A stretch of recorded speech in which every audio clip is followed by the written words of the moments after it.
what if I lose one of my legs? I'll never play football again. That's the only thing I could think of about it, which is silly really, but...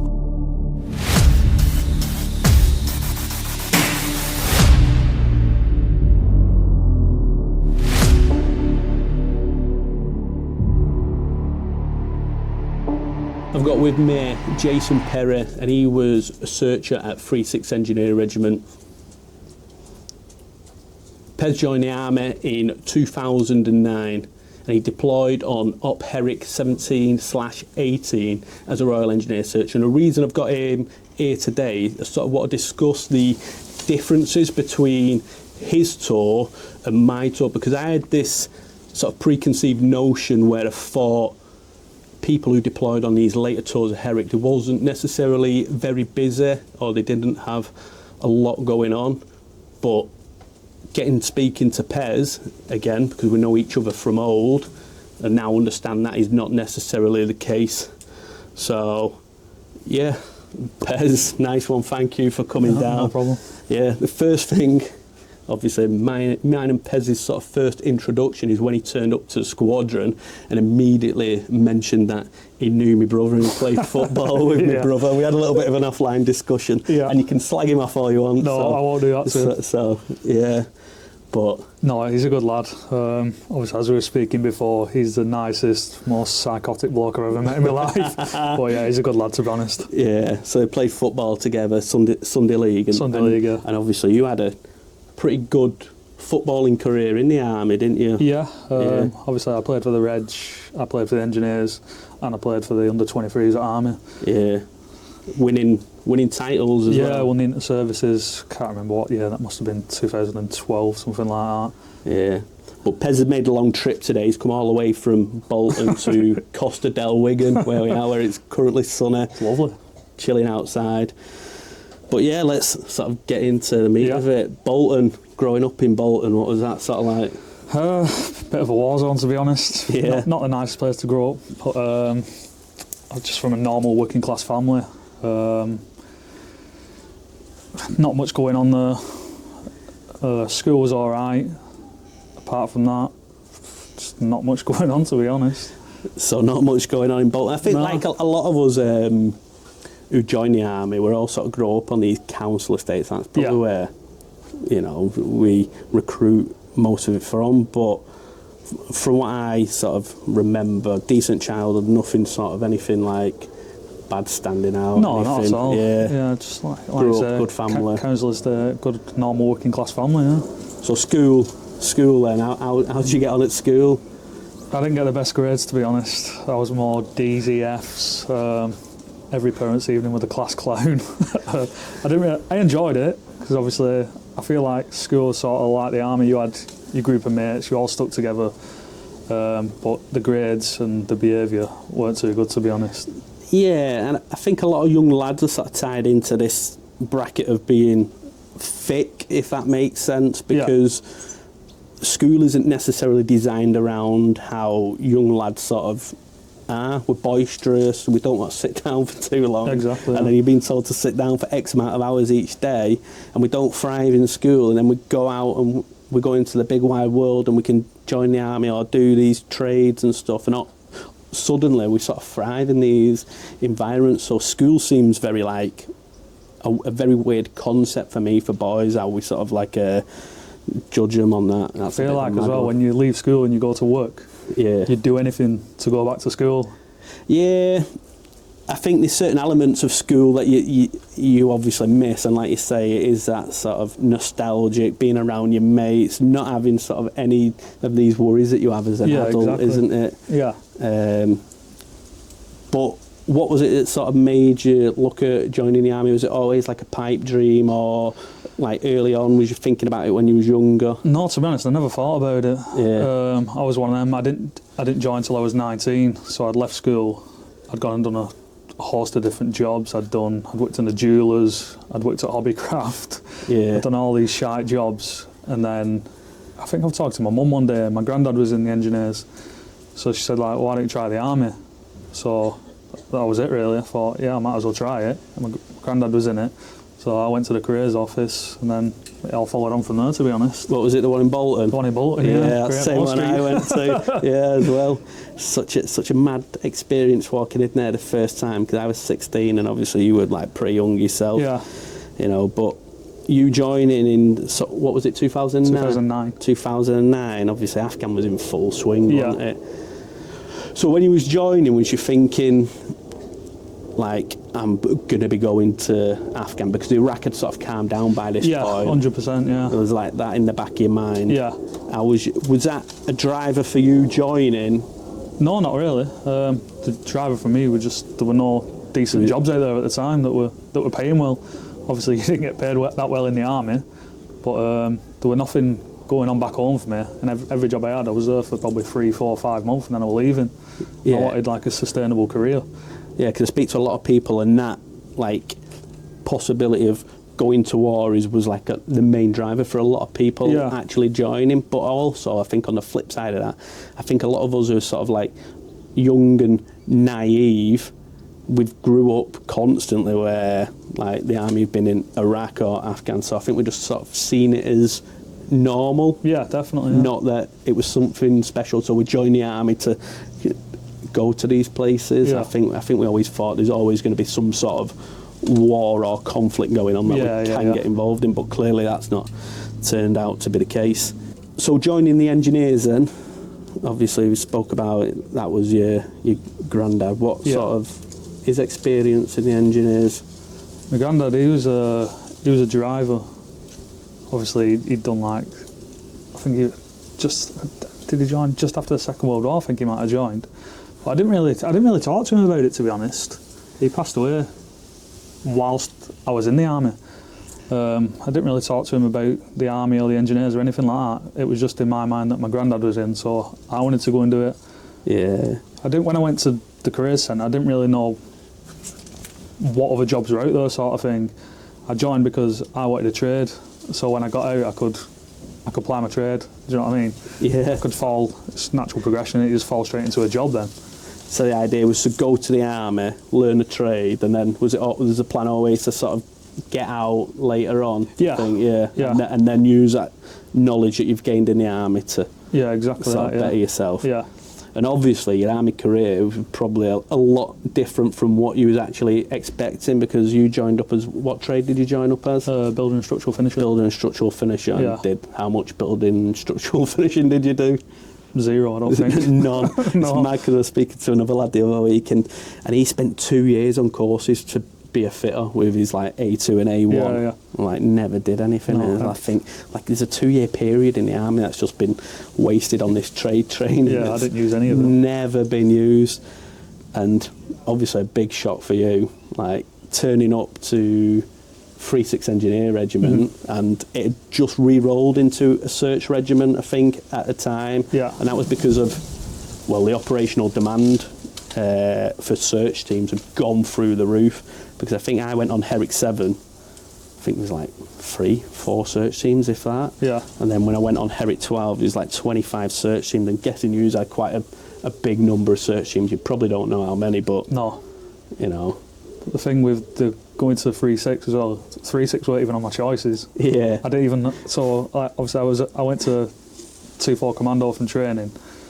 I was there in a holding troop for probably about 6 months, and then by the time the course started, I got injured, so I couldn't do the course. So they was like, oh, we'll keep you, and then you just do the next one. But I didn't want to stay any longer. I just wanted to get out of there. I thought, I've done all that training, I can't do the course, I'll just get somewhere else. So I put all the northern postings down, your Rippons, Kinloss and stuff like that, because I wanted to be closer to home. And then when it come through that I'd got 3-6, I didn't know anything about it. Yeah. They told me like, oh, that's a search regiment. So I didn't even know what a search was. Yeah. But yeah, that was a bit of a surprise, to be honest, but sort of a blessing in disguise. Yeah. How was that difference between like 2-4 Commando and 3-6? Because the ethoses, and they take things, I think, very seriously down at 2-4. Yeah, everything's very structured, and you fizz all the time. Kit's got to be immaculate. You're forever drying your kit because you're always getting wet, stuff like that. It's very fast paced and quite demanding, to be honest. Yeah. So did you prefer 3-6 to like the life at 2-4, do you think? Yeah. I feel like it was a bit closer to home as well. But I liked going home. I went home there every weekend, me. Yeah. Because obviously I played football at home. But that was probably 6-7 hour drive. That. I remember I used to do it on a Friday. On a Friday, it was horrendous, that drive from Maidstone, wasn't it? But on a Sunday, it wasn't too bad. You could get back down in about 4 hours. Yeah. So, and obviously with very similar areas where we was travelling from. Yeah. You know. But yeah, turning up to 3-6 then, and then was you loaded onto a search course fairly quickly, or was you? No, I think it was probably 6 months to a year since I got there. Yeah. Yeah, about that. It weren't a straight away thing. Not that I remember anyway. Yeah, I remember you sort of turning up, and then you was pretty much off on football all the time. Straight away as soon as you turned up. Well, that was it. When I turned up, I got put into 50 Squadron. Yeah. 50 Squadron. I don't think we were doing search at that time. Well, I think we were sort of going from the process of going from like this typical HQ squadron to turning into a search squadron. Yeah. And there was only my team that had deployed and sort of come back, so there was only the one team which had done it from the squadron. And if I remember rightly, there was 2 teams preparing to go, which was Evo's team and Phil Roberts' team. And then A obviously went out, didn't they? Yeah, so we didn't do it in 50 Squadron. Then a lot of us, probably 80%, transferred over to 20 Squadron. And that's when we did the course then. Yeah. So did you not deploy with 50 Squadron? Was it 20 Squadron? 20 Squadron, yeah. But you had all the 50 Squadron blokes. Yeah, that's what I mean. Everyone from 50 pretty much transferred to 20. Yeah, that's bad, because obviously I had gone on to Germany by this point. Yeah. Yeah. But turning up and at Maidstone, and you've got obviously like people like me there who've just come back from a search tour, and you've got a lot of stories that are going about as well, you know, about what the job's like. How did that make you sort of feel? A bit nervous, to be honest, because obviously, like I said to you, I didn't know much about search. But when I got over to 20 Squadron, one of my mates who I went through my B3 with, Ben Lee, he'd been over as a searcher. He stood on the device. Yeah. And he both his legs are completely gone. Yeah. And I remember one of the lads telling me, and I just felt like, I'm going to be doing that job. Yeah. I mean, it terrified me, to be honest. Yeah, it's a difficult one. And I remember me going on the search course, and it was still at Chatham at this point. I don't know if it was when you sort of went through, well, not Chatham, but just off Chatham. Yeah.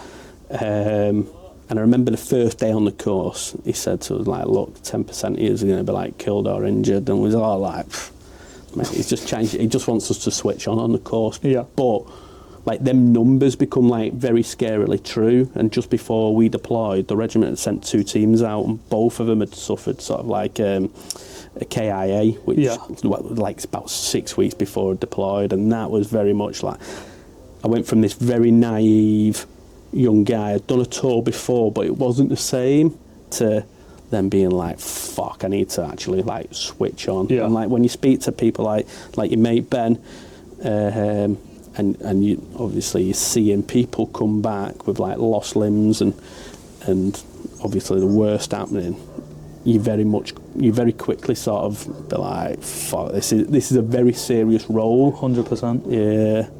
So like, how did you find sort of dealing with that pressure? I don't know, to be honest. I probably a bit arrogant to it. I probably shut off from it all. Yeah. I feel like if you don't, obviously you've got to think about it, but if you sort of subconsciously don't think about the risks, you're more than likely not going to get injured because you're not thinking about it too much, if that makes sense. Yeah, I think that's what we tell ourselves. Yeah, 100%. You know, whether that's actually what happens or not, you know, it's a big thing. And I'm not obviously going to go into me, but like how I just like shut off emotions and stuff like that. And I've never really spoke about it with other searchers and sort of how they dealt with it, so I didn't know if it was my case with the case of, you know, am I the only one who does it? Do people do it other ways? But it seems to me like that was like the norm.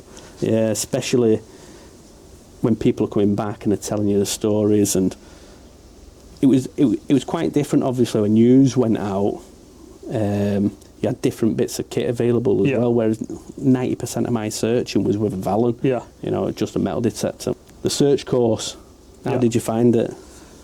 Quite demanding, to be honest. I think obviously you did the specialist one. Is it 8 week instead of 6 or 10 weeks? Yeah, so we did the old Royal Engineer search team where I think, did you do the Herrick specific search team? Yeah. So it's like it was a little bit shorter, and you didn't do the Hez, which is. No, we did. Did you do we Hez? Did Hez, yeah. Did you still do it? Yeah. So what was actually different then between the Herrick specific search teams? To be honest, I don't know, because I don't know much about the one before it.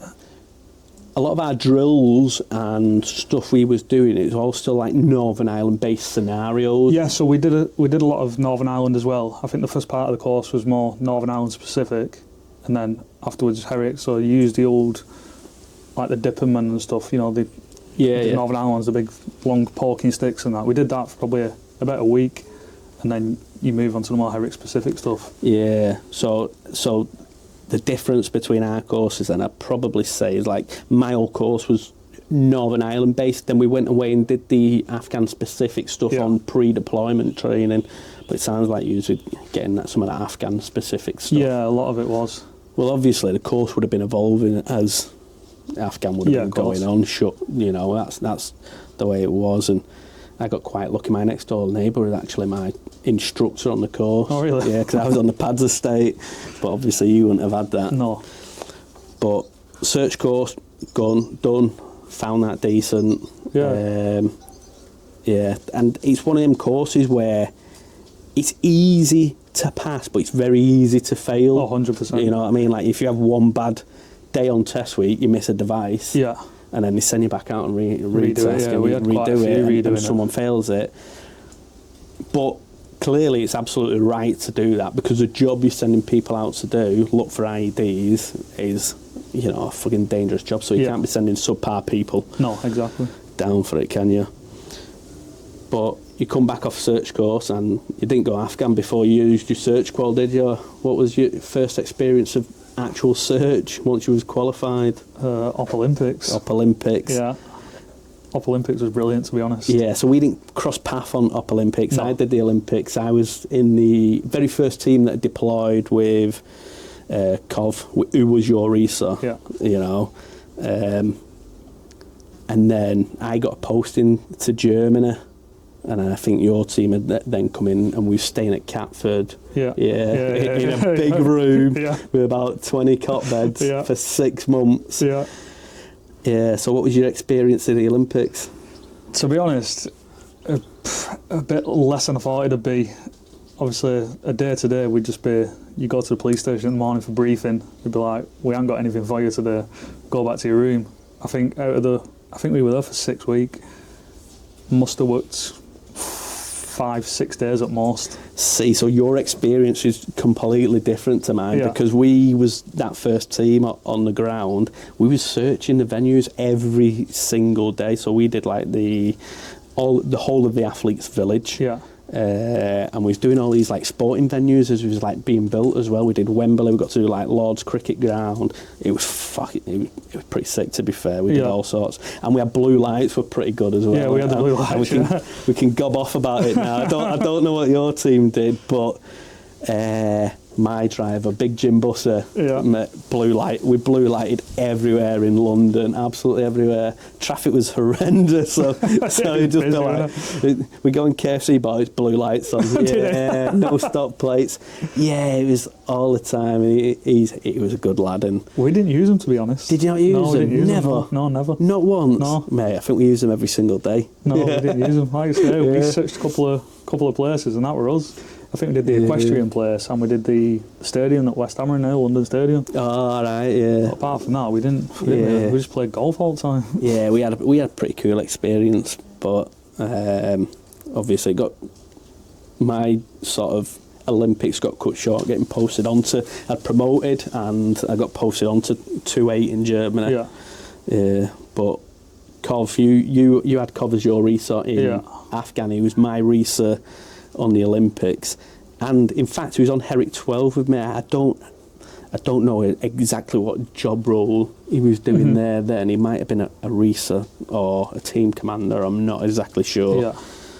But he's one of these blokes, and he was just like, he he knew everything about I loved search him, mate. and about every sort of subject. Yeah, I would say like throughout my whole career, he's probably the most switched on bloke I've ever met in my life. Yeah, he's definitely up there with that sort of But like, he's caliber like, bloke. I always think of him like he'd do stuff with you. So let's say for instance in Afghan, he'd come and play football with you, he'd go to gym with you, he'd run with you. He'd be like your mate, but you knew not to piss him off. You knew your place, and you knew he was the gaffer. Yeah, yeah, and I think he played that role sort of very well. I think as like a troop staff he was at the time. Yeah, he was. Yeah. You know, he was very good at like keeping the boys on side and getting involved. Yeah. But you knew that he knew his shit. He was fit. It was like, yeah, it was ridiculously fit. He was just one of those blokes who was sort of like built for the army. I think. Yeah, 100%. Like, he lived and breathed it, didn't he? I don't know what he's doing now. I don't know if he's still in. He's still in. Whatnot. Is it? Yeah. I spoke to Wooders, our full screw the other week. Yeah. He was talking about him. He's quite high up now, I believe. Yeah, obviously. Ali. He would do. I think he is. Yeah. yeah. Well, the last time I seen him, in fact, I was signed off leaving Ripon, and he turned up as a Sergeant Major. Yeah. I didn't see him. He just fucking jabbed me with his fucking stick, mate. While I was on some parade, I turned around ready to give someone shit, and he was stood there. Yeah, and I was like, "Oh, yeah, all right." Good bloke. Yeah, but top guy. Right, so we already touched a little bit on Afghan. Yeah. But when was you actually told about going Afghan? Was it coming back off the Olympics? Yeah, I think it was just shortly after the Olympics we got told. I can't sort of remember how long it was before we actually deployed that we got told. I should imagine it would have been a couple of months. Yeah, you usually get like 6 months pre-deployment training, and for me it was very different because I went onto the search course knowing we was already going to Afghan. Yeah. I knew I was doing that course to go straight onto pre-deployment training, to go straight to Afghan, where you were going on the course because it was sort of a regimental requirement, wasn't it? Yeah. But then we did pre-deployment in Jordan. Yeah. I went to Jordan. Not in Salisbury in the snow like me. No, I think I went to Jordan 4 times. Yeah, Jordan. I did a few Jordans. A couple of construction tours from a pre-deployment. So we're being told you was going to Afghan. Did you want to get on it? Yeah. Yeah. Everyone wants it. Well, this is the thing, trying to explain to people about going on to tours. Yeah. Like wanting to get on it. Yeah. I thought as well, once you'd done the search training, you might as well go, because what you're doing the training for if you don't want to go?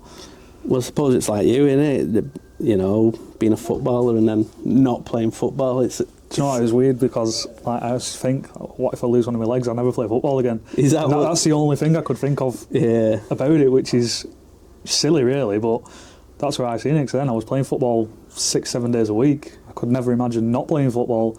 So the thought of going out there and losing a leg was traumatising for me. Yeah, you're getting disabled team though, aren't you? Yeah, exactly. I don't know.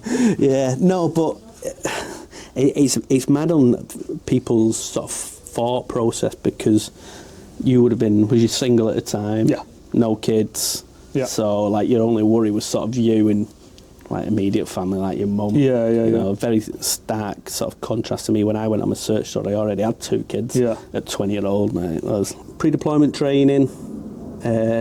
Jordan, you'd already been Jordan a few times. Yeah. Probably actually running the exercise for people. Mm-hmm. How was it, and how do you think it prepared you actually for Afghan, because of the environment? They went to Jordan for the environment as well. Yeah, I think the training did, to be honest. The more device-specific stuff where you're actually searching in similar sort of terrain that you would be in Afghanistan. But for me personally, I thought there could have been a bit more training, to be honest, for job-specific stuff. So when we went to Afghanistan, like you did on your tour, we wasn't a 4 or 5 man search team. It was always 3 of us, that was it. There was a researcher and 2 searchers. And I feel like if we'd have got that information before we went, we could have trained specifically more for that type of role. Yeah. So that was a bit funny, because we had clearly we've had offline conversations, and I didn't understand like that you was working in that way majority of your time. I'd say 95% of our jobs were 3-man teams. Yeah. we trialled it towards the back end of our tour with an American ATO. Yeah. And we'd go out with a team commander. I don't even think we had a reefer. We had a team commander and like 2 searchers. Yeah. But we was operating very differently. We wasn't clearing a road. We was literally going out, sort of doing like an isolation, and then get the operator as close to the device as possible. Yeah, that was pretty much our whole tour, to be honest. Yeah. But we didn't take team commander. The reefer would always come, because obviously with Cov, he was reefer, team commander, searcher, all built into one. So he'd always be there overseeing things, and then it was always me and Nick Turner. Always. We had a couple of other searchers, but I think because we did the first job together on the ground, Cov felt comfortable always taking us to them because we'd already done a job. Yeah. Which was probably a bit annoying for the other lads, because they didn't get much time on the ground. It's also sort of a blessing and a curse, but I think as well in that sort of command element, because I thought about this quite a lot recently, especially with my old team commander, because like every single task, pretty much 99% of the tasks, I was the lead searcher. I was the front on every isolation. Every time we went down the road, I was the first bloke, and I was on the threat side. Yeah. And I think, how do you sort of manage like the team to make sure everyone's happy, you know, and then also make sure everyone else gets like sufficient time searching, but you can't put those people at the front if you don't think they're necessarily up to a standard of another person. Exactly. You know, so it's a very hard thing to obviously to comprehend and plan and you know, wrap your head around. Yeah. But ultimately you've got to make the decision which puts people in the safest position, not think about people's feelings as such, haven't you? Which is a bit of a mad one. But yeah, Jordan, so come back from Jordan, training not necessarily up to standard, because I remember taking Evo's and Phil Roberts' teams through bits of training before they deployed, because I had not long since got back. And what you do on the search course, the gold standard doesn't necessarily work on the ground in Afghanistan, so you change little bits. Yeah. And I remember just a very simple thing I taught them was you're searching down a road and you think you've got a bit of ground sign in front of you, but usually they remote the batteries off down to the actual side of the road, wouldn't they? Yeah. So I said, rather than confirm on a pressure plate that's got no metal in it and you don't know necessarily where it is, like why not like search down the bank and actually try find the battery itself. And mad little thing like that is the like 100%. We've never even thought about that. Why is it a thing? Also, like, well, I'm not going to go into the distances, but the isolations, the distances you'll do on the search course and then in real life on the ground in Afghan are two very different things. This is why I think mine and your tours, obviously you said at the beginning how they differ. Yeah. Out of all the jobs we did one isolation. The very first job we did. So why? I'm curious then, because obviously I didn't know this information. What was the reason for not doing isolations? So because we was attached to the Brigade Reconnaissance Force and the Brigade Ops Company, a lot of their ops were, you know, you remember the big balloons that were in the sky? Yeah, yeah. So they'd obviously see everything. So they'd see, I don't know, a couple of blokes digging devices in, and they'd be like, right, get everyone together, we need to go and get that device sort of thing. So everything that we pretty much found, we knew were going to be there. I feel like that, So you had very good intelligence-led sort of operation, so they'd watch them dig an ID in and then they'd send you. Yeah. I feel like sometimes we didn't have time to do isolations and stuff, like use a lot of route searches, wouldn't you? Yeah and no. But the thing for me is like, how are you sort of negating that like command wire threat or that command threat? Yeah, this is the thing. Like obviously a big we had one the for ECM me. and stuff for obviously remotes and stuff, but the stuff was already there. So say like there'd be a compound that they'd found, you'd surround the compound, we'd switch the kit on, give it a quick quick go around, and then it'd be in, blow up and go. Yeah. Every job we had was pretty much, you've got this amount of time, go and get it done, and then get back sort of thing. Yeah, so it seems like you had a lot better sort of intelligence than what we was getting. We was, say, getting put on a route where it's not been overwatched, but it is like high threat, and we'd get there, and it'd be like a 2 kilometre route search, and then it'd be like, right, make your way down this route, and you know, there was high command wire threats. Did you come across any command wires? No command wires the old tour? No. Any RC devices? No. Just pressure plates? Just pressure plates. Is that all you were dealing with? Yeah. That's pretty crazy, that, because when I speak, especially to like the guys who were in like Sangin and stuff like that, they was finding command wires like all the time. Yeah, like, and with that, we say like we'd find something that we thought was a device, you wouldn't have any time to confirm on it. It'd be mark and avoid. As a search team, with an ATO. Yeah. What, and he wasn't even denying them? No. He was just leaving them in situ. I find that crazy. We never actually confirmed that they were there. Do you know what it seems like to me? Like, without any disrespect, you're sort of like a glorified Barmer team. Yeah, pretty much. Mate, I couldn't disagree with you. That's what it sort of seems like. It doesn't seem like you was doing like the not the search task, in a hole. But the environment would have changed a lot since 100%. my time there. What was it, like 3 years between our tours? Yeah, and we was summer tour as well. I feel like if there was something on the ground, you're going to pretty much see it. Yeah, I mean, I never found a device without any ground sign ever, but there was like minimal ground sign with some of them. But yeah, that's a crazy way of working. I've never really ever spoken to anyone about like that sort of transition period. Yeah. You know, that's crazy. But clearly, it worked. Was other teams doing the same thing then? I think other teams are doing the stuff that you've been trained for, and we was sort of like a one-off team. So our team was called Team Rogue Ops because we pretty much did everything rogue. We didn't do anything we trained for, and it was stuff that we knew were going to be there. But obviously, you still got the threat there because they can't tell you that anything's around. You know what I mean? Yeah. So did you work with the BRF for like the entirety of the tour? Yeah. So you didn't.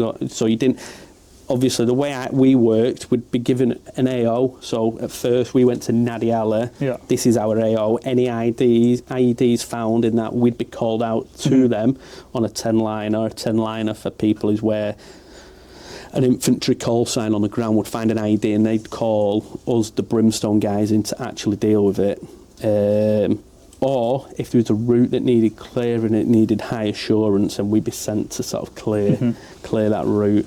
But you were pretty much working with the BRF, and we worked with the BRF quite a bit on our tour. Yeah. We did like 2 major operations with them, but we was going into areas where like Northern NATO forces have been there before. So like the first day or 2 on the ground, you're pretty safe because no NATO force has been there. There's not really a big IED threat, but after that initial 24, 48 hours, the next thing you know, the whole place is sort of seeded with IEDs again. Was that similar to what you were sort of doing? Yeah, so obviously we worked with them the whole tour. They were brilliant. I think it was household cavalry, and they had the rifles attached to them. And basically, what had happened with our, so I'll say like everyday scenario. Obviously, we didn't go out every day, but they'd see something. They'd say, right, come in for a briefing. So we go to the BRF compound. Everyone would be in there, all commanders, everything. They'd give us a briefing and say, right, we're leaving at 02 in the morning. So you go back, get all your kit ready, and then a DAF or something to pick you up in the morning. You make your way over to the camp, give you a little briefing again, and then you'd all jump in the helos, Chinooks. We used to have, I think we'd have 2 Chinooks, so you'd have 30 people on one, 30 people on the other. They weren't fun, I didn't enjoy them one bit. You'd have 10 down one side, 10 down the other, and 10 in the middle with like the knees like that. Sometimes you're on them for 30, 40 minutes. Yeah. And then we'd go out, they'd be like, right, this is what's going to happen. So we're going to do the job, destroy whatever with her, collect any evidence that with her, exfil back on the hill or go back, debrief, and that'll be it. So is that like a 1 day turnaround, pretty much? Yeah. That's mad, yeah. So obviously when we was going out, we was doing like 2 week ops and stuff. Yeah, no, always 1 day. Always just one. So it seems like yours were more like sort of like strike ops, yeah, if that makes sense. Yeah. So you pretty much stayed in Bastion, yeah, and then just flew out, did an op, come back. So you had like the best of both worlds, really. Yeah, I think on the full tour, I probably stayed outside of Bastion for a week and a half in total. Hell, I think I did about a week and a half in Bastion. Yeah, but I enjoyed it. Everyone obviously gives you a bit of shit for staying in Bastion, but you had a gym there, you had an AC tent. Like for me, I really enjoyed it. But I could see people who were in the fobs and stuff would call you for staying there because it's pretty chill, to be honest. You get good scran, you're not on ration packs. I could see how it would piss people off, but for me, I enjoyed it, to be honest. It is what it is, I suppose, isn't it? Perks of the job. Yeah, exactly. But like, the SF worked like that, didn't they? Yeah, exactly. They'd stay on like these big main camps, and then they'd just obviously go out to do a job and then sort of come back. We had a lad. Do you remember Joey Corrigan?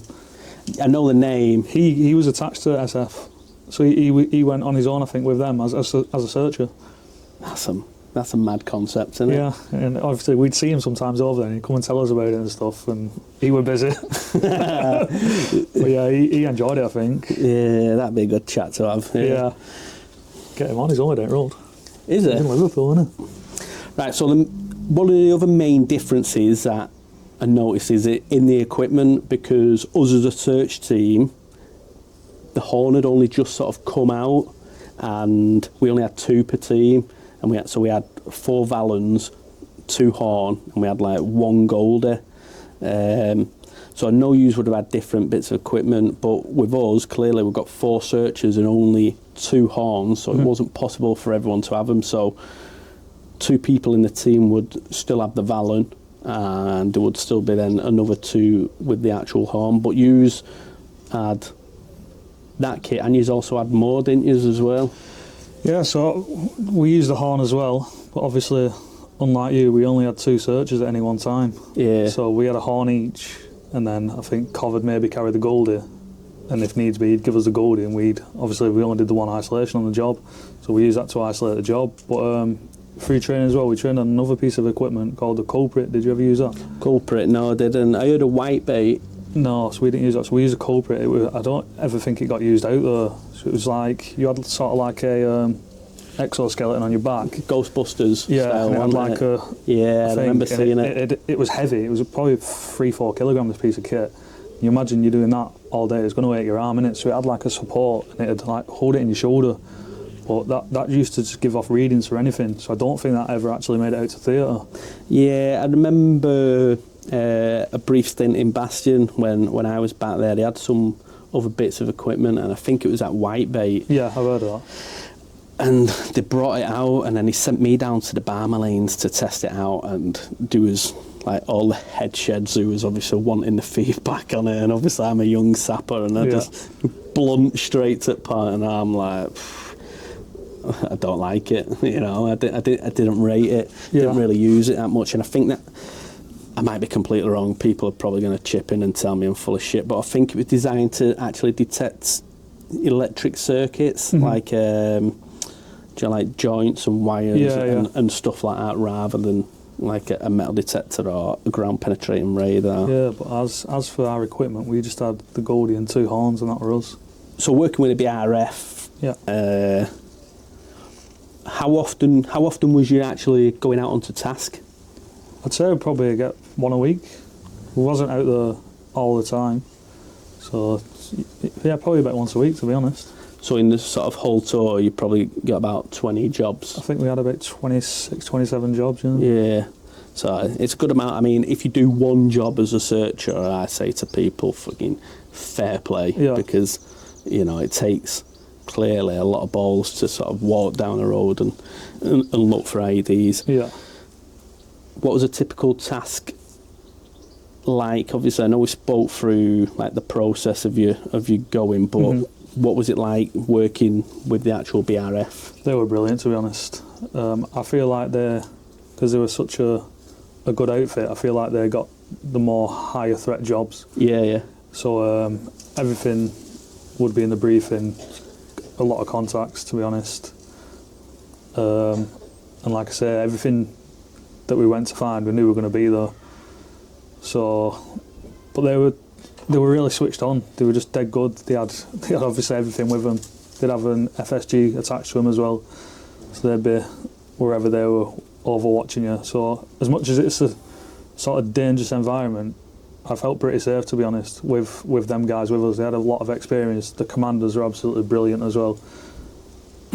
Yeah, decent. Like my experience were pretty good with the BRF too, you know. So clearly we did different styles of sort of operations, but like you say, the people who are generally within the BRF, they want to be there. Yeah. So these are like the keener soldiers.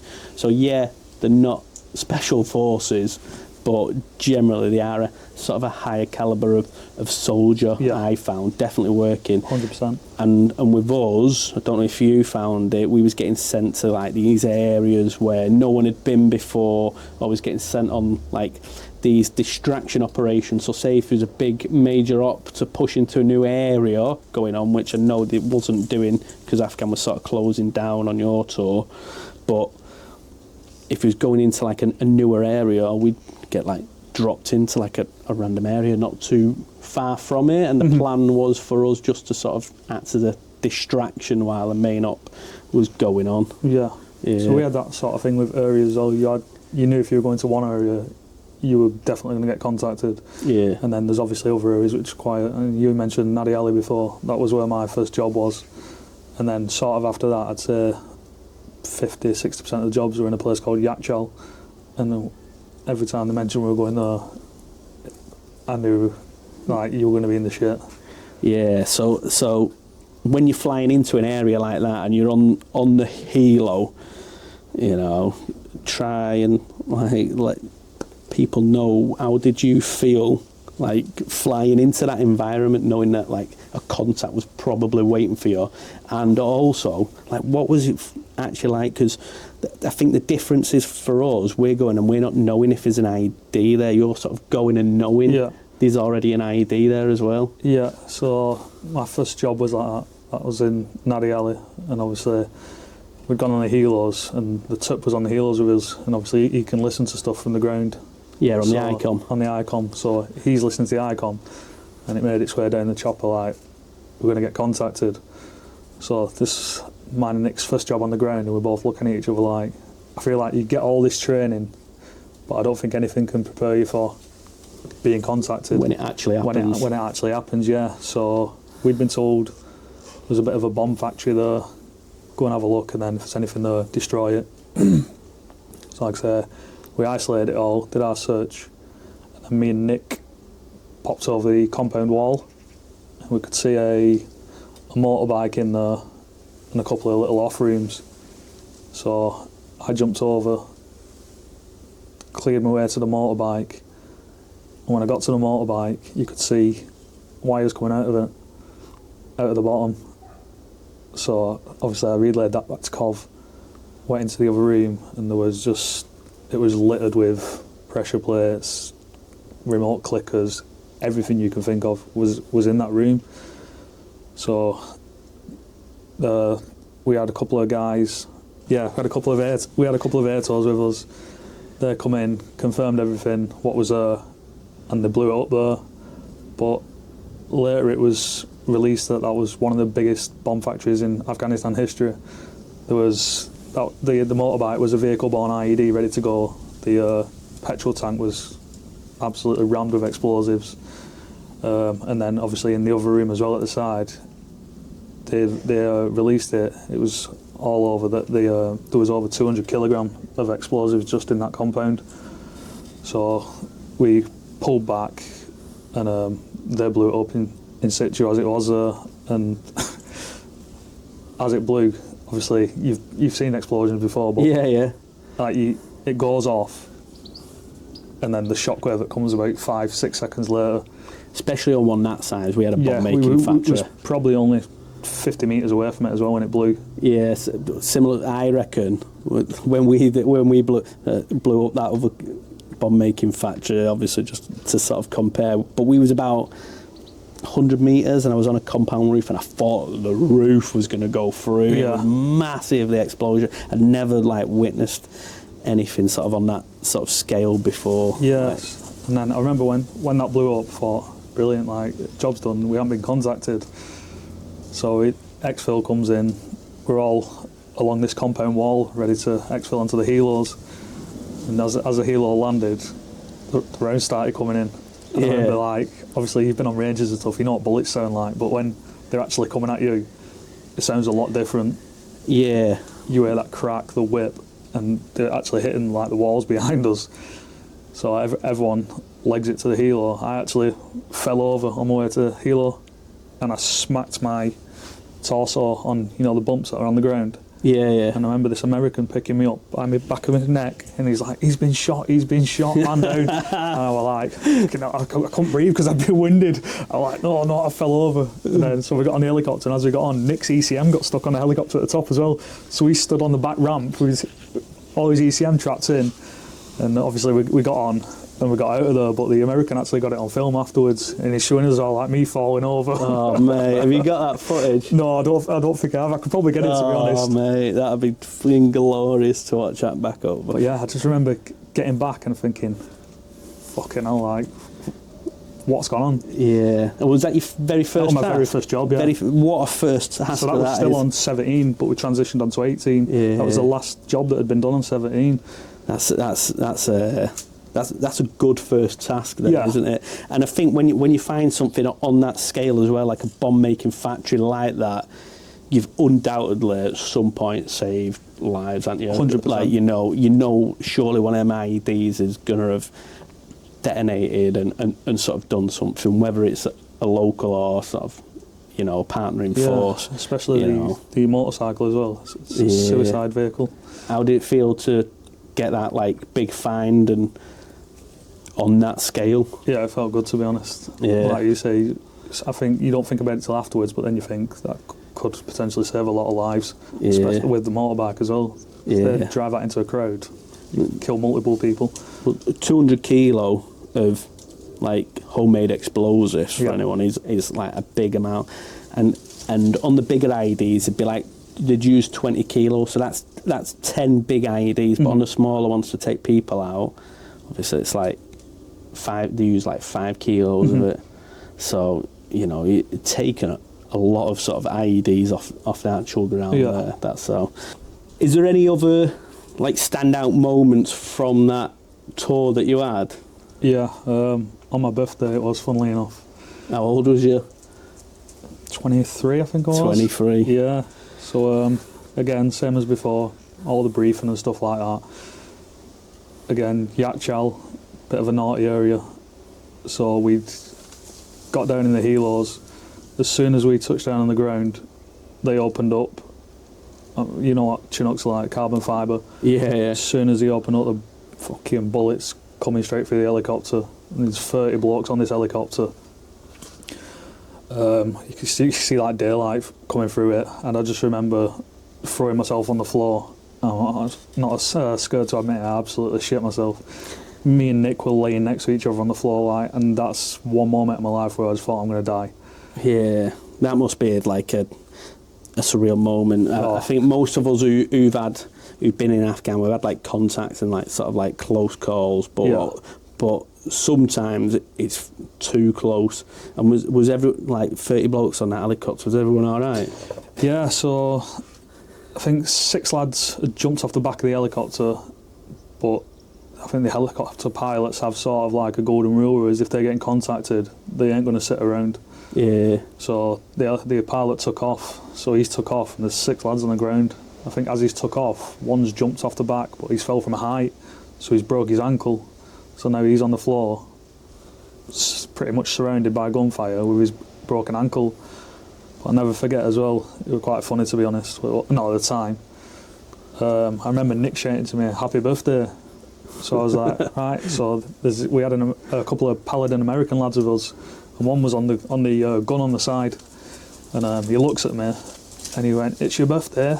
I went, "Yeah," and he's looking at me. He went, "Happy fucking birthday, man!" And he's fucking on this gun like it's just looking, laughing at me, and I thought, "What the fuck is going on here?" But yeah, so he'd gone off the pilot, and he was circling around for a bit. And then obviously the decision coming that they were going to have to go back on the ground and get the lads. Yeah. So he obviously gone back down, got the lads back up, and then that op was cancelled. We got out of there.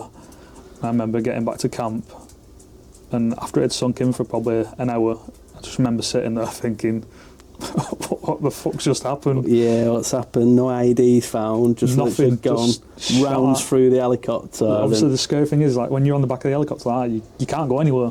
There's no, you're going off the back and that's it. There's nowhere to go. And obviously after that incident, the Sergeant Major at our camp, he had to give us, you remember the old trim training? Yeah. He had to give us that to make sure like we was all alright mentally. Yeah. But that was probably one of the only times in my life where I thought I was going to lose my life. Did that affect you then going on like future operations, do you think? Yeah, it scared me, to be honest. Obviously every time I got on the back of the helo, I was thinking, if I get shot again, it's going to come through again. But not only that, it affected me in later life. Yeah. So every time on my birthday I'd think about it. Yeah. I actually had to go and get counselling for PTSD from it. So like certain things would trigger it off, like smells and stuff, you know, like the smell of helicopter fuel and stuff. You hear that, like a helicopter go by. Yeah. You know. But even little things as walking down the road, like stepping over stuff because you think a device could be there.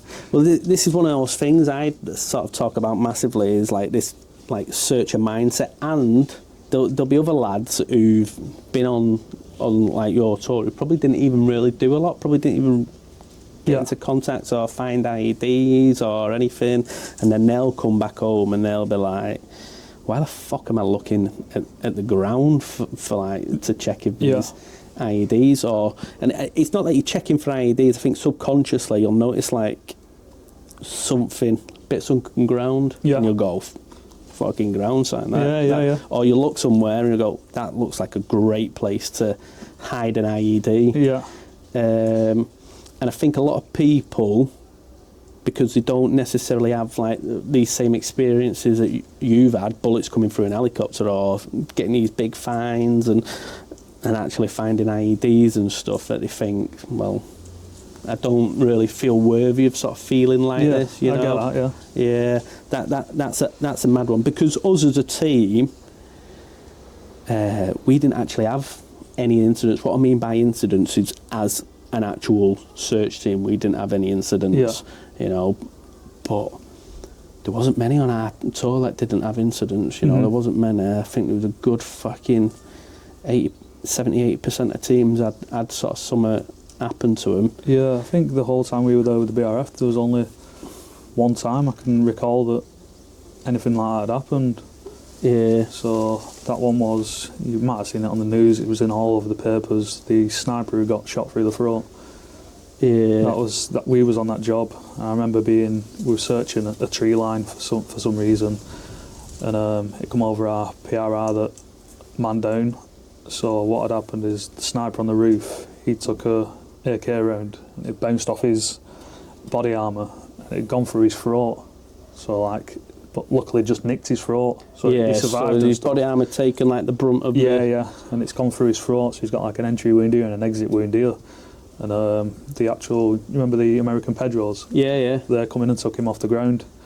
But obviously we only got told that it was man down. We didn't know if he'd died, if he was still alive or anything like that until we got back to camp. And I suppose when you're hearing as well that he's been shot in the throat, you sort of expect the worst, don't you, as well? But them two lads, I think they both got high medals for it.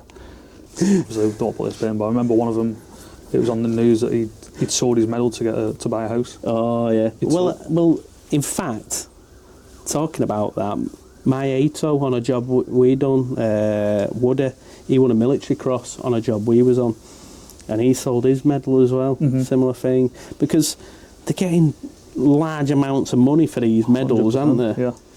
Yeah.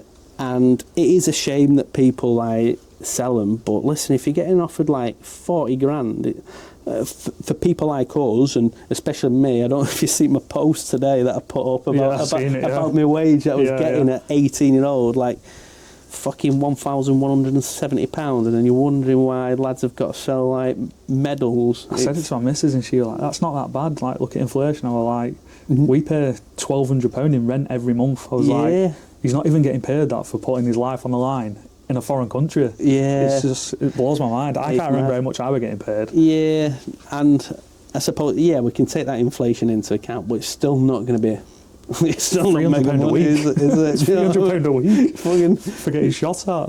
Yeah, it's mad. And I was getting LSA as well. Yeah, what you got to think about. So when I was back in the UK, it was 150 quid down on LSA straight away. Yeah. So there's another 150 quid off the wage, and that's in pre-tax. Yeah, it's mental, isn't it? With you being at Bastion, like quite a lot, I know sort of whenever I was at Bastion, we used to get like a lot of repatriation ceremonies that would happen for people like you don't even know, like, which is a mad experience. Yeah, that was something I couldn't quite get my head around, to be honest. But obviously it was something that you had to go and do. You didn't have a choice, which obviously you would want to go anyway. You want to pay your respects to these people that have passed away. But you think there's probably 300-400 people at a time at these funerals. Yeah. And it's baking, it's 40 degrees, 45 degrees, whatever it was.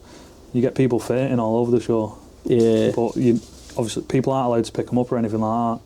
So the funeral will be going on, and you just hear drops, and you'll be looking like, and there's somebody lay flat out next to you. It was just very sad, to be honest, to pay respects to people who you didn't personally know, but knowing that they've left a family, kids, mum, dad behind. Yeah, especially like when they was reading like the eulogies out and stuff like that, and then they start talking about families and everything else. It like proper hits home, and then off the back of that, you could bouncing straight onto an op, like the same night. Yeah, I remember going to the funeral. There were 3 Scottish lads, and they'd drove over a 100-kilogram charge in a Mastiff. And I think it had blown them 10 feet off the ground, and they were in a Mastiff, which are tons of weight. Yeah. So big. I remember hearing about it, and then I remember they announced that the funeral were going to be however long after it was, and I remember going to that and thinking, what can you do? What are we doing? It's a very surreal, like sobering experience, and 100%. It's such a mad thing to be part of on that mass scale as well. Yeah. You know, and that amount of people there. And like sometimes you'd be doing these repatriations, and it's not just one bloke. Sometimes it's like 3, 4, 5 blokes, isn't it? Yeah. You know, which was mad in itself. Did you find that like death had sort of become normalised then, like with being in Afghan? Like, I feel like when you said at the beginning the tours had changed, I feel like the numbers from the first Herrick to the last Herrick, they were losing a lot more people as it went later on. Yeah. So I feel like whilst I was there, not that many people lost a life, to be honest. There was obviously people still losing their life, but not as many people as the earlier Herricks. I suppose he wasn't necessarily taking those big risks pushing into new areas because the new Afghan was shutting down. 100%. I suppose that would probably, a lot of it was down to like holding ground or being more defensive, I suppose, wasn't it, rather than going out on the offensive. The heat played a massive factor for me while I was out there. Yeah. Like, I feel like I said before, you get all this training, but nothing can compare you. No. Sorry, nothing can prepare you for the heat. Yeah, it's ridiculous. You've got to think, like, you've obviously got the kit you're carrying as well. You've got your body armour, you've got a rifle, you've got your ECM, all that, plus your water. It's a lot of kit to be carrying as well when you're in 40 degree heat. Yeah, I think it even went into the 50s at one point. I think our hottest day was 52. Yeah, I think we had like 53, and that was on a BRF on, mate. And I just remember sitting in the shade, and I was just melting, and I thought, what the fuck? Yeah. I remember one day drinking my water as fast as I could just to get the weight off my back. Before we leave sort of the Afghan stuff behind them, was there any sort of like funny moments that like sort of stand out for you on that tour? Because you have a lot of shit moments, but there's so many of these like good wholesome moments. And like when I look back on Afghan, mostly I think about it in a good way because of all like, the good memories being around the lads and just random shit happening, you know. One that stands out in my mind is we'd gone to a village or whatever it was, and there were a lot of them there. So we had to do people search, which you touch on in your search course a little bit, but you don't really go into that much detail, and I didn't feel anyway. So Craig McCarthy was one of our searchers. The guy come up to him and he put his knee down like that, and obviously they put the leg on the back of it sort of thing so you can search under the flip-flops. Yeah. And as he's searching his flip-flop, the guy farted on his head. But obviously all the lads there as well, everyone's laughing at him and he's absolutely raging. What did the Afghan do? Just laughing his head off, and all his mates were laughing as well. I think he did it on purpose? Yeah, 100%. 100%, what a legend, it was brilliant, mate. Oh, it was so funny. Leaving Afghan, coming back to the UK, that's a very bizarre experience. Yeah. You know, you go Cyprus for like 24 hours, and then next thing you know, you've gone from bouncing out every day on these BRF ops, and next thing you're walking around Tesco. Yeah. Like, what was that like for you? Hard. I feel like because you've spent 6 months with these people as well in close proximity, and then you go home to your missus and kids, whatever. I just went home to nothing really, my mum and dad. So from having all these people at the side of you constantly to then going home and spending time on your own, I feel like it's quite a sobering experience, to be honest. Yeah, especially because you get like quite a large amount of leave, so you don't even necessarily come back. You might do a week in camp, something like that, and then next thing you know, you're off for months, aren't you? Yeah, I think as we come back to camp, everyone was on leave at that point. So when you got back to camp, there was nobody there. So it's not even like you could talk to your mates about what you'd done or anything like that. Yeah. You were on camp, giving kit back, whatever you were doing, and then you were going home, and I think I had a month off after it, leave. Yeah. Just like not a clue what to do in that fucking month. Because I feel like as well, once you leave, like you go home, your civvy mates are there, you try and explain to your civvy mates all this stuff, just don't interest them, or they don't understand it. They're interested for 10 minutes, aren't they? They get the cool story out of you, and then they're like, yeah, don't give a fuck. Like that, and that's what it is. And I think a lot of that is down to not understanding. You do get blokes who are very much who want to know every detail also, don't you, as well? And you always get the mad questions that you get from blokes, like in a pub, for example. They'll be like, fucking, you know the sort of questions, you know. Have you ever shot anyone? Yeah, that's the first question that you get asked by these mad people, which is like it's just a surreal that coming home, dealing with, now you've got to deal, you've gone from not having to deal with like bills, speak to people, feeding yourself, you know what I mean, all that is like done for you, and then you go home, you know, you're in this hyper vigilant state, you're used to being around your mates all the time, and now you're just like fucking sat in a box room at home with your mum, I can imagine. Yeah. What did sort of like the rest of your army career look like? Because I know you didn't deploy on any operational tours again after that, did you? No.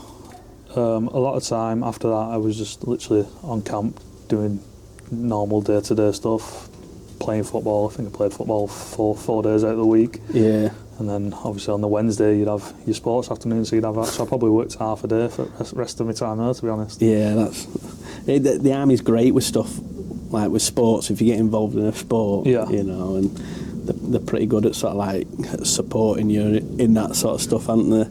But again, before I joined, that's something I didn't even know existed. Within the army, I didn't know you could play football for the army. I didn't.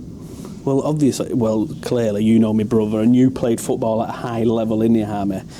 And when he was younger, I used to always say to him, fucking go join the army. I said, you won't work a day in your life, because he plays at a decent high level, doesn't he? So he'd been, without sort of like bragging, he'd have been able to sort of play in them army teams, I reckon. 100%. Yeah, you know, he is that sort of good of a player. Yeah. I did not get any of that ability at all.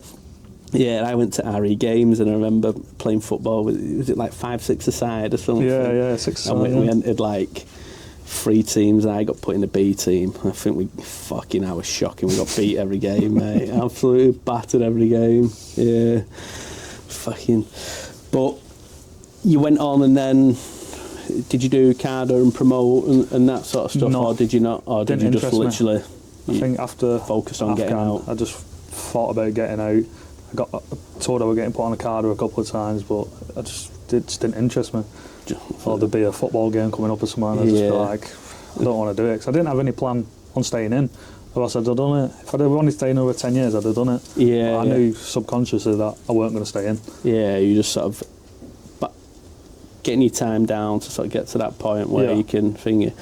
How was your transition out of the army? Because I think the army are very good at some aspects of the transition, but fall massively short in a lot of like the key areas. What they do, they've got the CTP, so they're very good at sort of getting you onto these courses to get qualifications and stuff like that. But you do have to take ownership of it yourself. Yeah. If you don't take ownership of it, then you'll end up with absolutely nothing. But what the army don't do is they don't prepare you for life as a civilian. Now, for me, I joined at 16. I never even had like a hobbycraft job like you, for example. You know, you had a little bit of experience working in that sort of civilian life, but we go from school to army to then getting out, and we act in certain ways in the army that you can't get away with in the real world, in the civil world. We also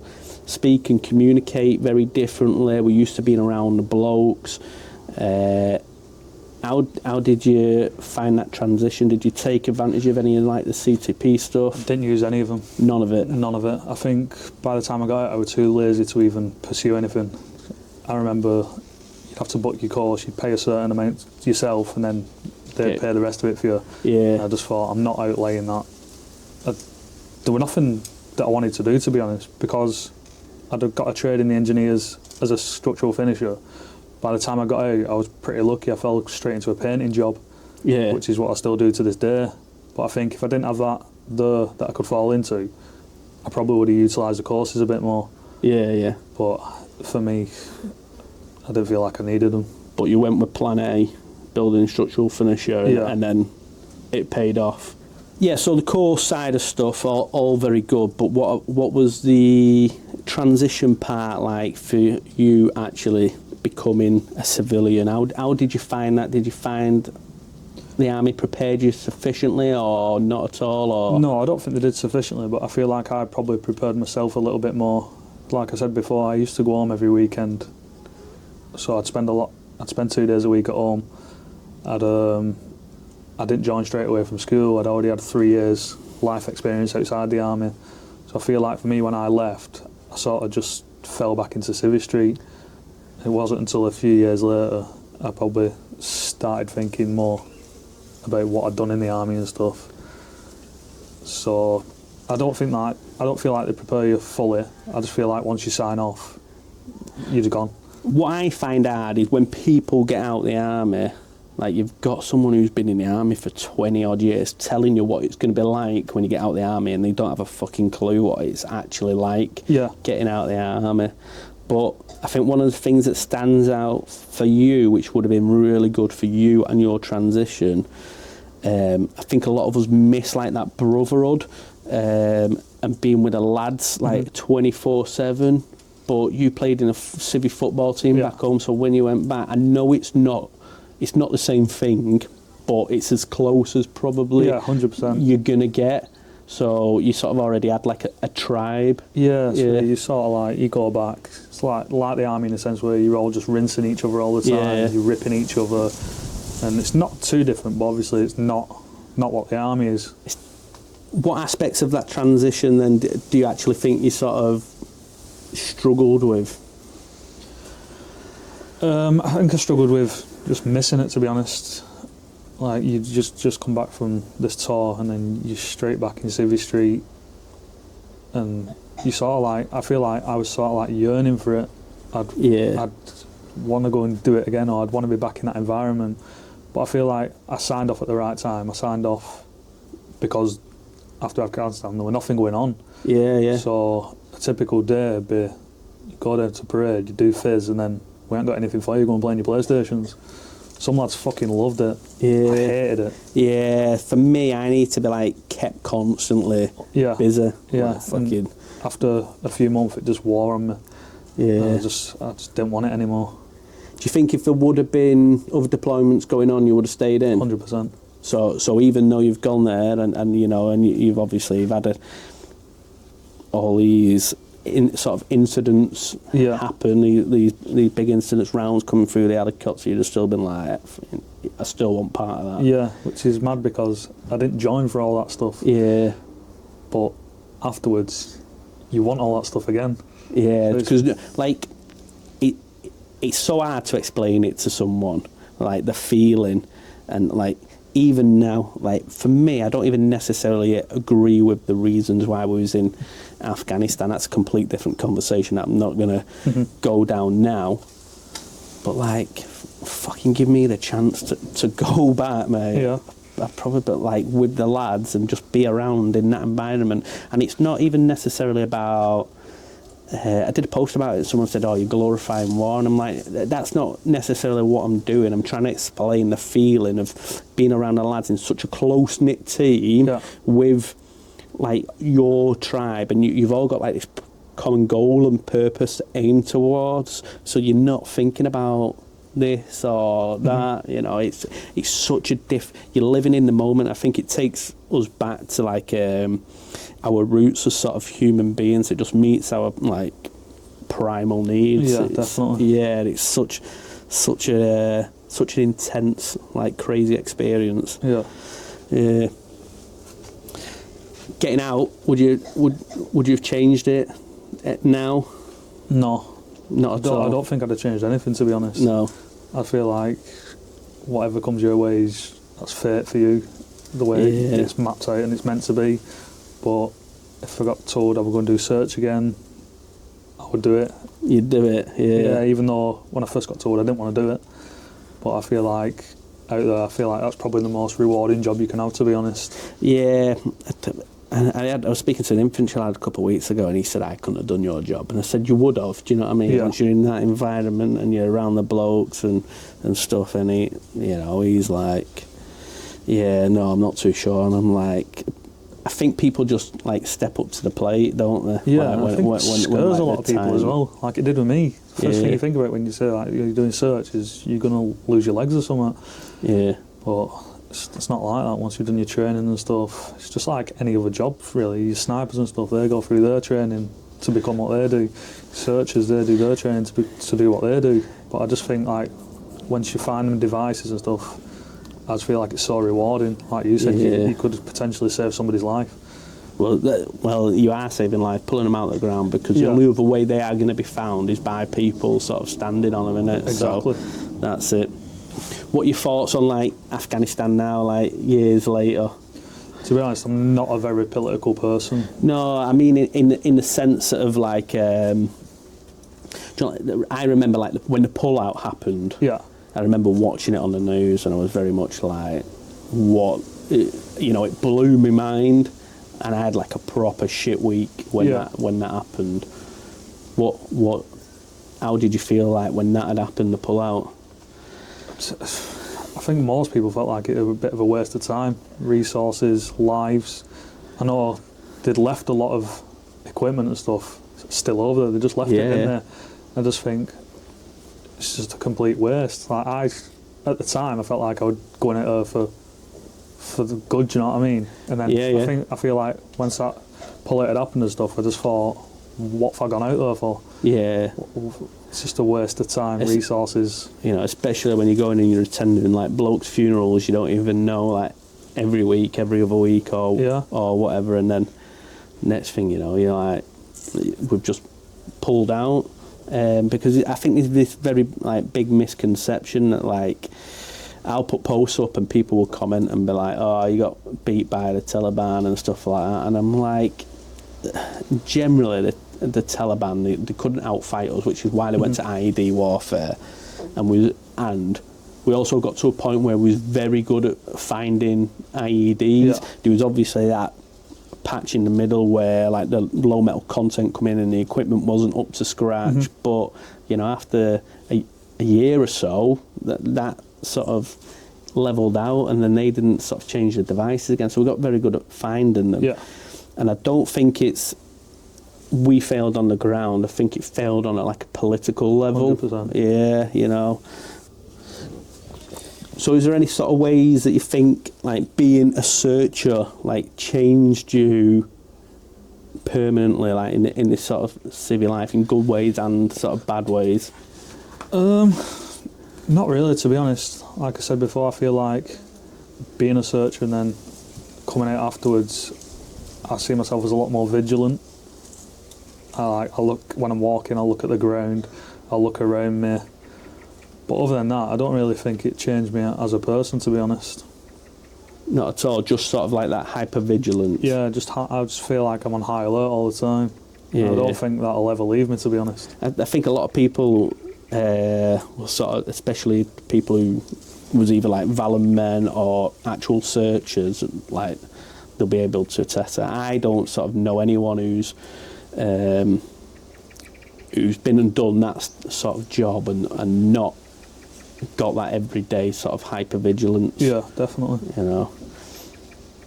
Do you find Afghanistan had like long-lasting impacts on you? So I know you've talked very briefly sort of about your birthday and sort of PTSD. Yeah. When did that sort of come to the surface? Was it immediately after leaving, or was it like... It was probably, I'd say, 2-3 years after I'd left. I just remember like I'd have sort of nightmares about that day. I'd wake up in hot sweats and stuff. Like I said before, certain smells had set it off. And I just remember I was just angry all the time. I'd snap at the littlest things. Yeah, I suppose it's hard as well, like, especially if you're in like a relationship. I don't know if you was at that point, and you feel like people are sort of walking around you on eggshells, don't you? Yeah, I remember thinking I'm just going to have to go and get help. Was it you who initiated that, or was it someone else? My was like partner at the time. It was her father. He came up and spoke to me. I just remember breaking down in front of him, and just saying like, "This is what's been happening. This is what I've been thinking of," and I just stood and cried in front of him. Yeah, it's sort of like a mad, powerful moment, because men don't usually do that, and we don't generally have these spaces for sort of like younger veterans, if that makes sense. We do have them, and we are welcome, but I think we feel like we're not welcome, and this will be like with stuff like, I don't know, the REA we think of as all old boys, or you know, these breakfast clubs. Same again, we think of it as all like these older boys, and one of the lads that I actually spoke to a couple of weeks ago, I interviewed, he's young, and he's set up a breakfast club, and he's sort of trying to change that, but he's down in Stoke. But how did you, what sort of avenue did you go through to get out? Did you just ring someone up? Was it GP? I went to my GP, and they'd recommended me to somebody. It was in Bolton, and it was like a clinic, whatever it was, and I used to go and see a woman in there once a week. I went for about 5 or 6 weeks, and it was good, to be honest, really good. She's brought up a lot of what I'd been through and stuff, so you'd have to sort of like relive it again, which was uncomfortable at the time, but I knew she was doing it for a reason. It was to sort of try and like get over it. I don't think it'll ever go away, but I feel like now it's more manageable. I don't have the nightmares and stuff anymore. That's good to hear. Yeah, you know, at least you can sort of like get on, because the one thing I sort of brought up and I said is, I think everyone who deployed to Afghan in a combat role will have some sort of PTSD on some level. Now, I don't mean this as in like people are a nervous wreck. It could be like a very slight thing, hypervigilance, for example. People might not say it's PTSD, but you know, it's come from those experiences. So I think it's sort of on a spectrum, if that makes sense. Definitely. Like PTSD, you can have these very few little symptoms, or you can be very like asymptomatic, you know, like have these massive symptoms of PTSD. But it's good to sort of see that like that's worked out for you, you know. And what would you say to someone who's obviously like going through it? Because a lot of us, you know, especially once getting out and you find yourself like isolated, you've not got that tribe around you, you know, and you don't necessarily have that purpose anymore. What would you sort of say to that bloke? I'd say to them, go to your GP and see what they can do for you. I feel like you said, like as men, you feel weak talking about it, but I feel like once I'd gone out and talked about it, I just felt like it was a massive weight lifted off my shoulders. Because if I was around that person who I was with previously and I was like angry and that, they sort of might understand why I'm angry and they can sort of try and like talk to you and calm you down. But I feel like if you're going through any symptoms of PTSD or stuff like that, go to your GP and they'll help you. That's what they're there for. Or they'll recommend you to a forces doctor or something like that, and they'll sort of be like more understanding with what you've been through and stuff. Yeah. That's pretty good advice, that, mate. Yeah. I had an experience. So us as Team Stallion, that was our team name. Yours was Team Rogops, but we meet up every single year. And the first time we met up, it was actually in COVID, and this was like our 10-year reunion from being in Afghanistan. This was the first time, and now we meet up, and in fact we're meeting up next month. Yeah, so we went out in Nottingham, and one of the lads, we was chatting, and he felt like a little bit like we didn't quite do as much as other teams, and I was chatting to him and I was asking him why, and he was saying because we as a team didn't have like a major incident, we didn't have anyone injured or whatever, that then he felt like our service wasn't as empowered as some of the other teams who'd sort of had these incidents. So I asked him a question. I said to him, would you feel better about our time in Afghanistan now if I were like sat here with no legs, for example? You know, and he was like, fuck. And the team commander actually overheard it, this conversation. He pulled the old team in and he was like, this is a fucking very valid point. He doesn't feel like we've done as much as some of these other teams because we've not had an incident. He said, we've not had an incident because we was fucking good at our job, you know. But there is also an element of luck. You can be very good at your job within search.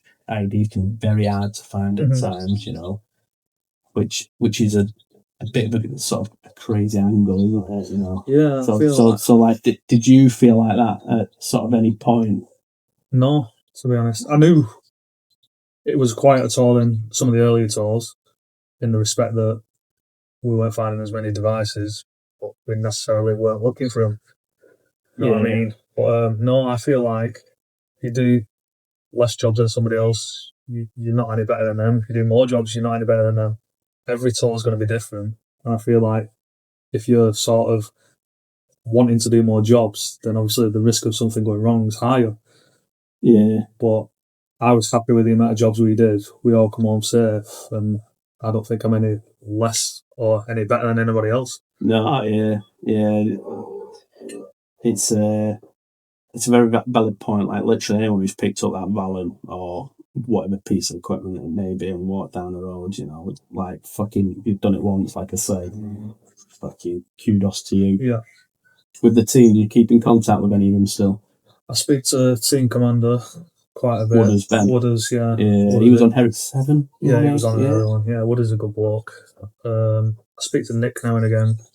Yeah. So Nick, fucking surely he's going to be watching this. Nick, when we was in Jordan, I pulled up on the side of a road and I stole a camel sign and I put it into a wagon on the boat party to come back, and I was supposed to get it, give it me back, and I think he fucking Still got one of my hoodies or something. Yeah. You remember Tom Gray as well? Oh, yeah, proper Hollyoways. Just moved to Manchester. Has it? Yeah. So did you ever meet Macca, James McDermott, the Welsh lad?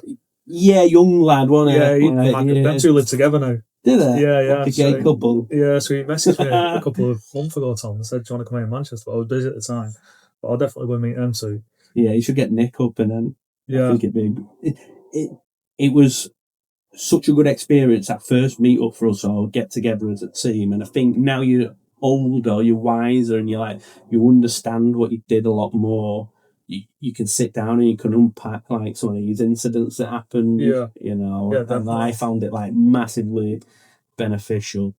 And my team commander and sort of 2 IC from the tour, they're both still serving, like LE captain and RSM, and the rest of us who were searchers are all out now. Yeah, is everyone pretty much out from yours? Yeah, the whole team's out. The whole team's out. Everyone apart from the Risa. Apart from the Risa, Yeah. So you probably, with being a trade, you probably work around quite a few sort of young lads and stuff at the moment as well. They're probably keen on speaking to you about experiences. And if young lads come up to you and ask you about joining the army, first of all, would you recommend it? And have you got any advice for them? Yeah, I'd recommend it 100%. I feel like it shapes you as a person, gives you a steady income. Most of the kids these days are on the streets, stabbing people and stuff like that. Yeah, especially on these council estates. 100%. We grew up, you know. Yeah, I just feel like it gives you a purpose in life. And even if you just stay and just do the 4 years, that's 4 years of your life where you've got some sort of structure, bit of discipline. And then when you get out, you can use that to your advantage. I feel like it sort of makes you into a man. When I joined, I didn't have a clue about life or anything. Even though I'd been out in Civvy Street for 3 years, I was a little shit, to be honest. And when I joined, a group of my mates actually had a calendar in their house, and they were writing on it how long they think I'd last in the army before I'd be back free training, because I just didn't listen to anyone. But for lads who are going to join now, I'd definitely recommend it. And if I could do it, I'd do it all over again. Yeah, well, that is what I was going to lead into, but you've already fully answered that question. Do it again, yeah. 100%, I'll do it again. Even though, obviously, you've had your issues and your struggles, you still think that is all sort of worthwhile? Yeah, I feel like in the army, the good times outweigh the bad times tenfold. Yeah. Final reflection on your time in the army, Afghanistan? I just think it's been a great experience for me. It's made me grow up so fast. Like yourself, I don't think I could do it if I had kids. I don't feel like that'd be for me. But a lot of people do it. But for me, I feel like my daughter goes away for a week and I miss her like mad. Yeah, I don't think people cope for going 6 months without seeing the kids. But people do it. Do you know how I think I did it? Obviously, we joined the army at very young, and it was all I knew. Yeah. You know, but whereas if I went away for 6 months now, a different person, I don't think I'd cope 100%. with, like, you know, being away from the children for that long. Yeah, but I'm glad I walked through them doors at the recruitment office, and I feel like it was the best decision I ever made in my life. Happy days. Anything you've got? Like, the floor is yours, and anything you want to add, or do you feel like we've covered everything? No, I feel like I've covered everything, to be honest. Happy days. No worries. Well, thank you. It's been a pleasure seeing you, because obviously we haven't saw each other for a good few years, even though we're fairly local, you know. Yeah. Like, I've always sort of briefly kept in contact over Facebook, but, you know, hopefully we'll get to see each other a little bit more now we're so close, and especially if you're going out with Nick, I can come meet him and get me travel sign off him. Yeah, I'll get in contact with him. Yeah. Happy days, Norris. Cheers, mate. No, nice one, man. Brilliant. Happy days.